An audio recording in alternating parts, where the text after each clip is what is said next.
Hello to all of you amazing viewers and listeners. My name is Vera Borchov. I'm a high school English teacher, and I talk to you about social emotional learning and how it has the power to elevate our essence.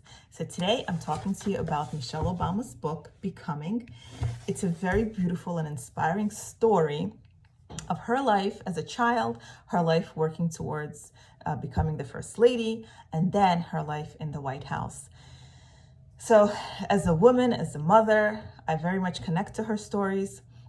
And for me, the biggest takeaway that I want to share with you here is how she uses one of her big setbacks in her life as she's working towards becoming the First Lady. She uses that to elevate herself, to become better, to fight for herself, to invest in herself. I love that part. And I'm going to read some of the sections to you. You'll be moved, you'll be inspired, I promise. So as you know, I'm sure you know about the incident where she said, for the first time ever, I'm proud of this country, right? And how that statement was used against her. It was used to destroy her pretty much. And how she used that experience to build herself to be better. All right, so listen to this. Not long after that incident, after people attempted to destroy her for saying, for the first time ever, I'm proud of this country. Not long after that, I went to David Axelrod's office in Chicago and sat down with him and Valerie to watch video of some of my public appearances. It was, I realize now, something of an intervention, an attempt to show me which small parts of this process I could control. The two of them praised me for how hard I'd been working and how effectively I was able to rally Barack's supporters. But then Axe muted the volume as he replayed my stump speech, removing my voice so that we could look more closely at my body language, specifically my facial expressions. What did I see?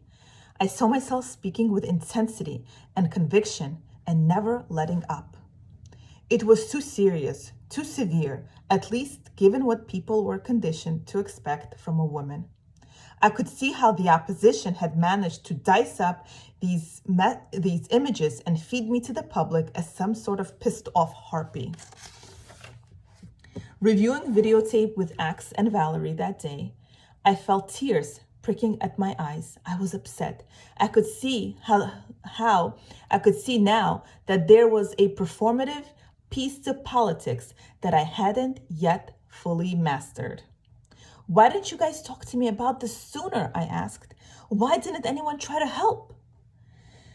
For me, this was a turnaround point.